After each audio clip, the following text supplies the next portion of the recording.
So when did you actually get licensed? Was that about 2012, 13? Yeah, I think it was like right at the same time I bought my house, I got my license. So it was like 2012-ish, maybe 13, right around there. What?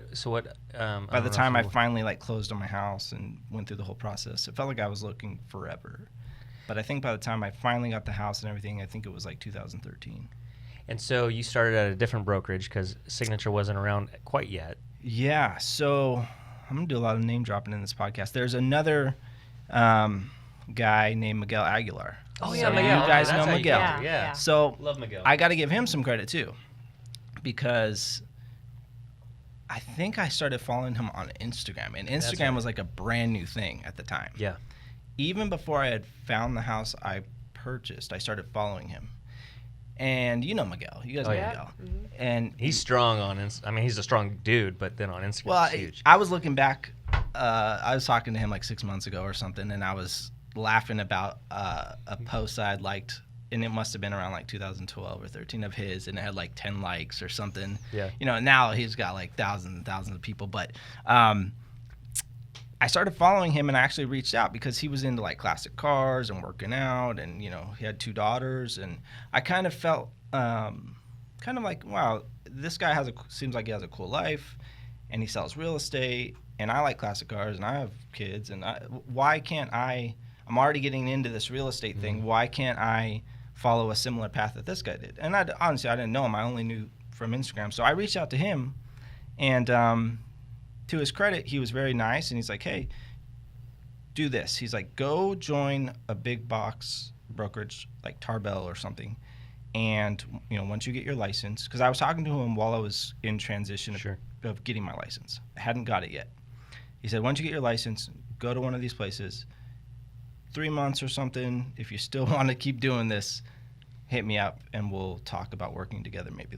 So I think he might have thought like most people, you get into real estate. Once you've been in real estate a while, you realize most people that get in don't do anything. Right.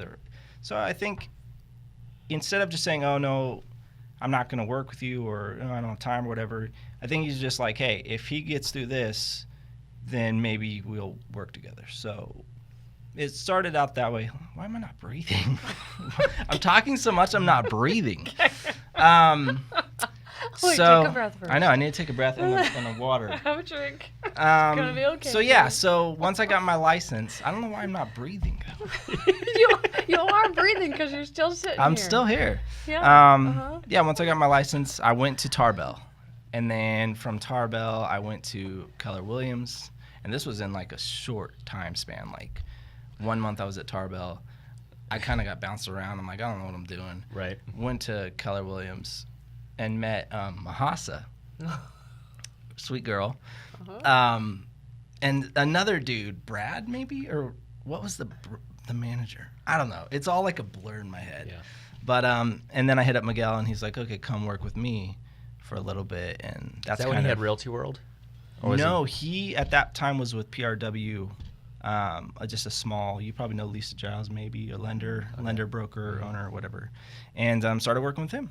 Nice. Yeah, and that was kind of the introduction of actually getting my license and going to a brokerage. And I hadn't even done the deal yet at that point.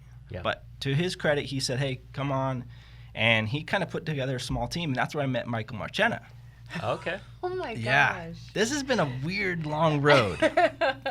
But it's cool. That's why we ask these questions. Yeah. It's cool to think back on it now because, you know, you meet a lot of people and a lot of them are still around and, you know, some aren't. But it's fun to see the progression of, you know, where everyone's at now and where they were. And, yeah, it's fun to look back, go down memory lane a little bit.